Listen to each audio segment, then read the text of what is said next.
Hey there, watercolor fans. I have a great little short tutorial using a technique that I really do enjoy working with.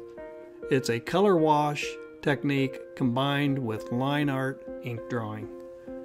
So the process essentially is to come in, and I haven't even drawn any pencil sketches. I am practicing my shape building skills. I'm working with a fan brush right now to develop some organic shapes for foliage, for trees, for bushes. And I am painting an arched bridge. Alright, so I'm dropping in all the range of different colors, letting all those things exist where I want them to be a support aspect for the line art when I get to that.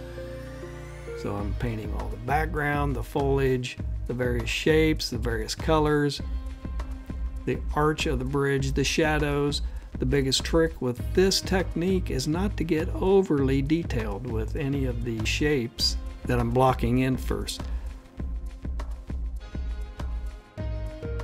This technique is where I'm working with the color first and then adding the line work as a secondary component, as the structure.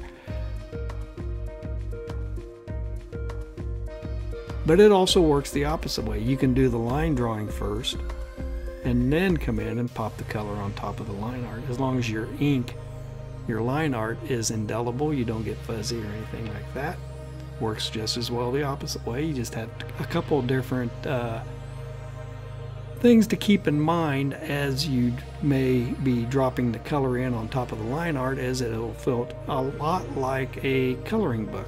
So, and as everybody knows, when you're learning how to draw and color with coloring books, you're always told to stay within the lines. Well, you want to fight that urge. You want to break the lines and go outside of it. But in this case, we're starting out with the shapes and the colors first, the wash first, and then we'll come in and draw the structure with the ink line, just like I'm doing right now. I'm using a Sharpie, extra fine point Sharpie pen, and I'm drawing the foliage, indicating that, and developing the structure within the bridge. I'll be drawing the rocks, the stones, and developing all of the information that will be in support in the detail in this little study.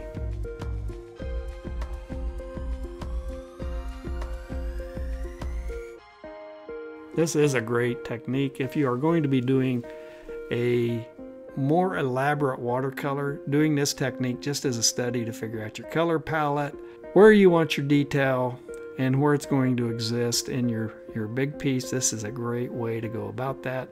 This is great for plein air. If you're doing urban sketching, go out on location, you can do a quick wash and then come in and develop your composition, everything with your ink line. So this is a lot of fun, and it yields a really good result for no more time than you have to spend with it. Practices your mark making ability as well, develops confidence. All sorts of good things happen with this technique. So I'm working it up real fast, and as soon as I get the line art done, I'm going to hit it again with some more color, get a little more density, a little more color complexities. And let's see here. Yep, I'm getting ready to come in and add that contrast, that saturation, finding shadows. This is wet on dry, a little wet on wet action too. I'm establishing the saturation and the density, the contrast. And now I'm coming after the stones, get a little more color complexity on that initial wash. Make sure those stones have variation, shadows, textures.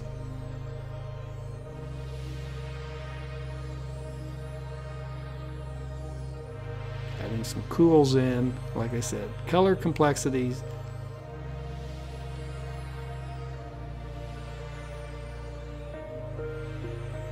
Cools recede, warm colors come forward.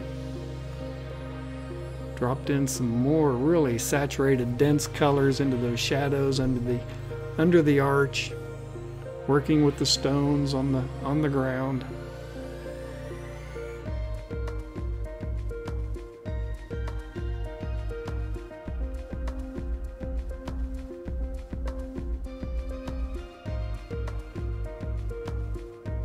It's all pretty much a tea and a coffee state that I'm working with. Again, the color is in support of the line art. The line art's in support of the color.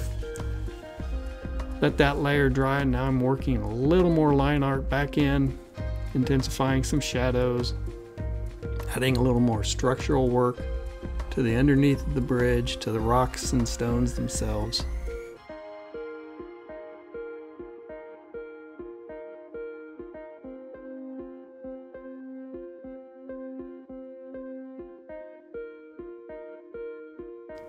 And there it is. So if you do like what I did with this tutorial, learned anything, give me a like and a subscribe.